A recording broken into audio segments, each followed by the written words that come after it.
Hey everyone, you're watching the Esperanza 243. I hope I said that on time because my screen's blank when I hit record. um, Today is another book review, or book reading. If all of you are still not sure how the book begins, remember to watch the book reading video before this one, because I explain what times to look for on some of the vlogs / video. And this time I'm not going to do a briefing of what happened in the last book reading, because I'm kind of in a rush. I forgot that I was spending the night at my mom's tonight. So, let's get to it. The next thing she knew, she and Garnett were underwater. She was swimming her best against the current. Marion looked around, admiring the blue-green waters. They could see seaweed, coral reef, anemones, and all kinds of fish. It was beautiful. 2 different schools of fish were passing them. "It's so beautiful," Garnett said. Her cousin nodded. Marion tapped on her shoulder. "What?" She pointed to the surface. "Oh, right." They swam to the open air. "I don't get it," Marion said after she surfaced. I was actually breathing underwater.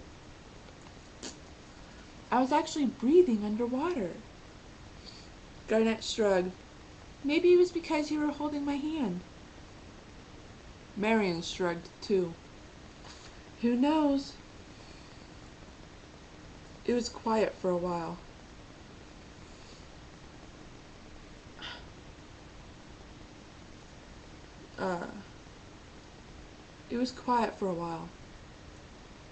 "That was amazing down there. I can see why you wouldn't want to leave.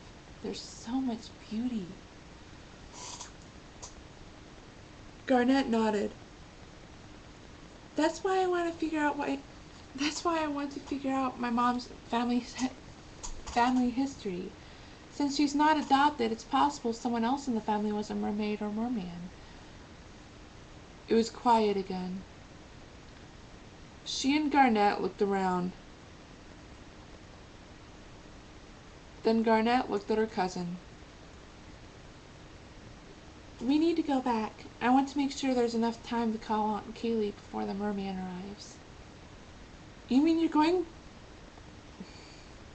meeting the guy that you talked to yesterday?"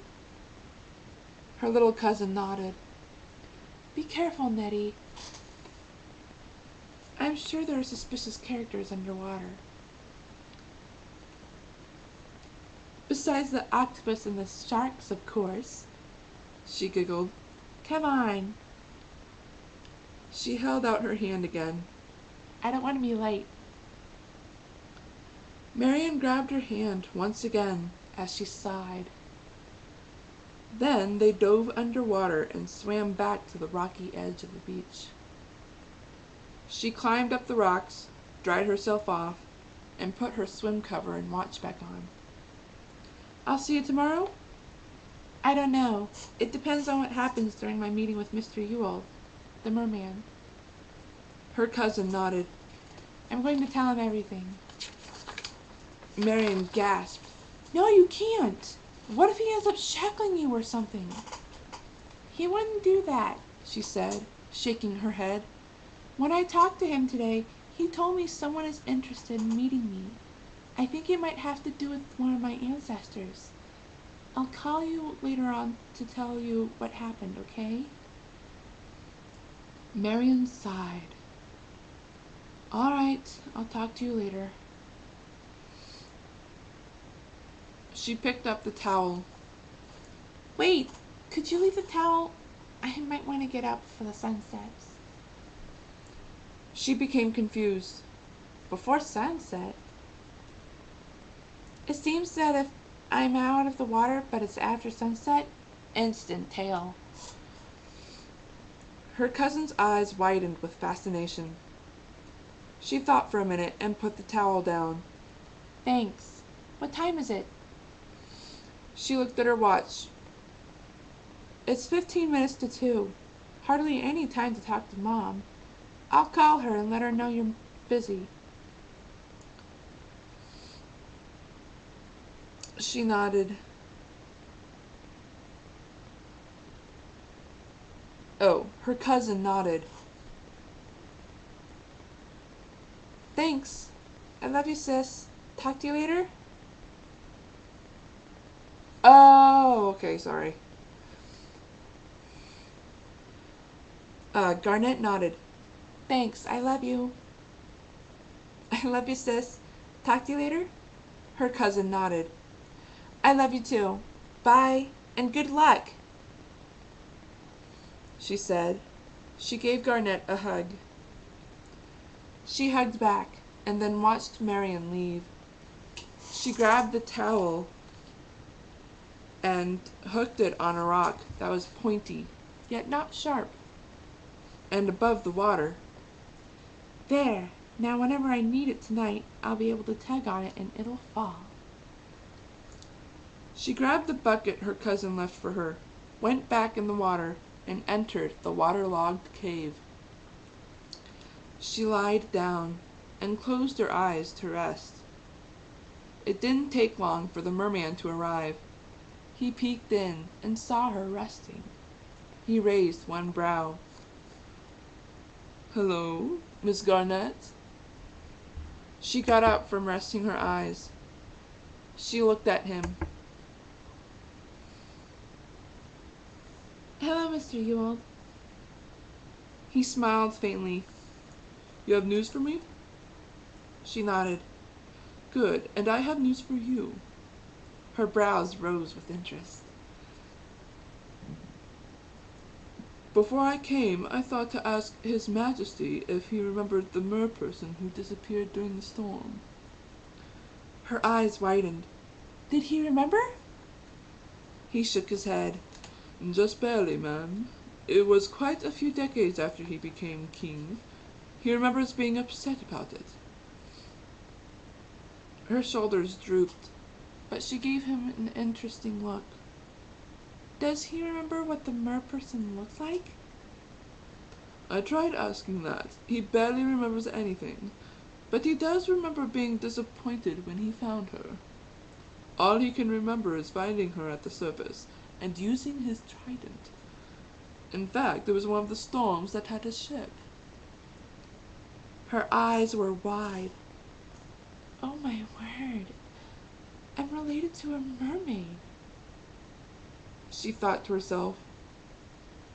That's the same nightmare Mom had when she was a girl.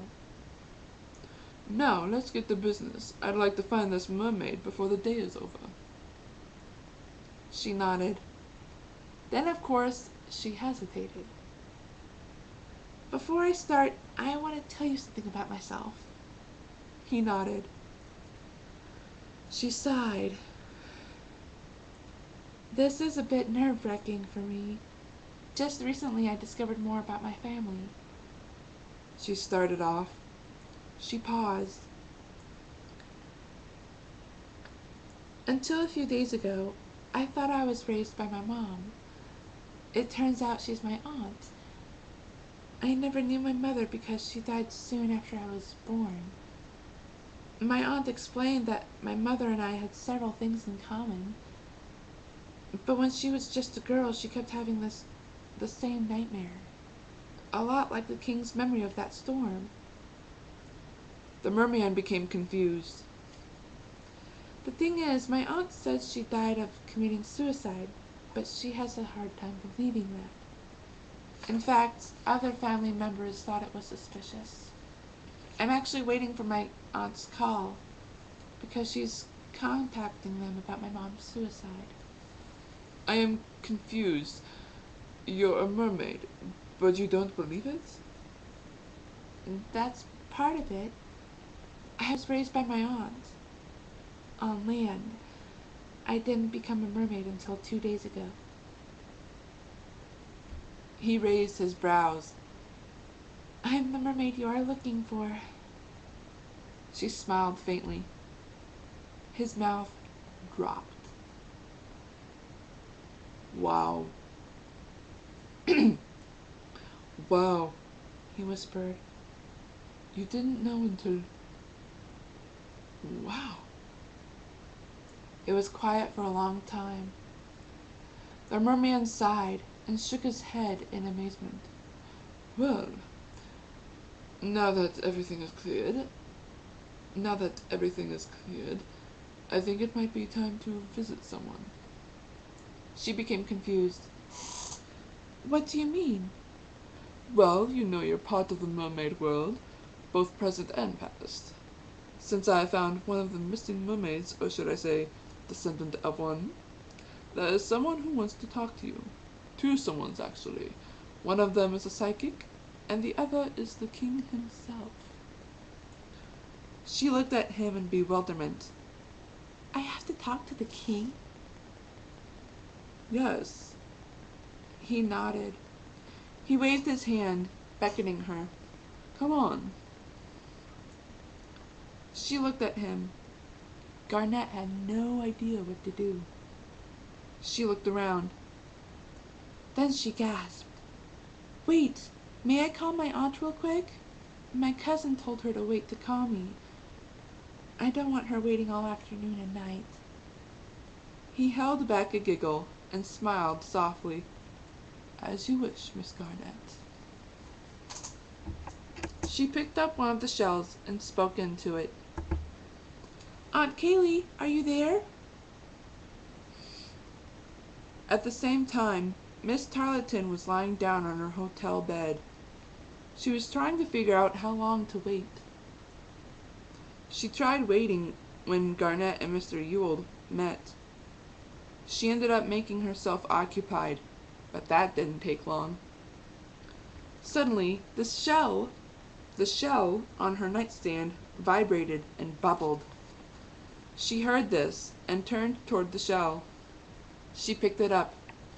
Garnet, is that you? Hey, Mom, she said instinctively. How are you? Did your search end positive? She smiled. Just barely, Nettie. She winced. You did a good job suggesting on what to do if they got suspicious. A few hung up. Some were quiet and then hung up. But only 2 were able to make sense of anything. Really? What did they say? She asked, a bit intrigued. Well, one of my aunts said not to worry, as long as I don't let you swim in the ocean more than 3 or 4 times. Garnet made a face. The other relative, well, he all but nearly hung up. He said that I need to be careful. If anything were to happen, I would have to make sure you're away from water or the ocean before the first second of sunset. She sighed. It's starting to make sense. I just don't know what to do. She paused. Did you learn anything from your meeting? I learned plenty, Aunt Kaylee. It turns out there were only 2 mer people who disappeared, one of which was during a storm. But that happened over 100 years ago. Get this, though. Mr. Ewald told me that the king saw the mermaid during the storm. The way he described the king's memory, it sounds just like the nightmare. Kaylee was shocked.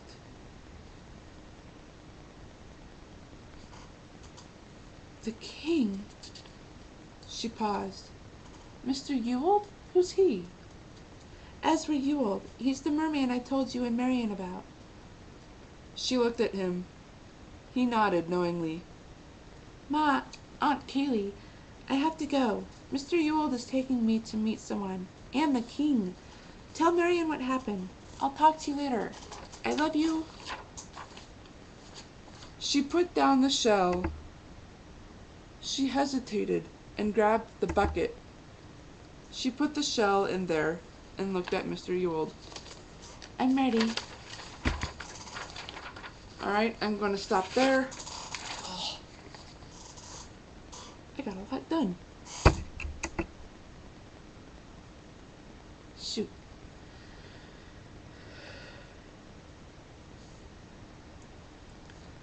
Alright, people.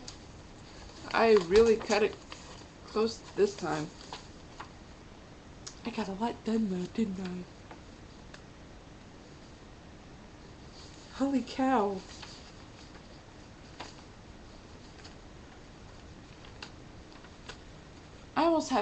I got like 3 pages done. Alright, anyways, I will be back Wednesday to do another book reading. I will see you guys then. And this week I will work on another lyric video. The 3rd song of, what's the CD called? Everything You Want for Christmas by Big Bad Voodoo Daddy. Awesome. There are actually some instrumental tracks on there, so, whoops. I will see you guys Wednesday. Later.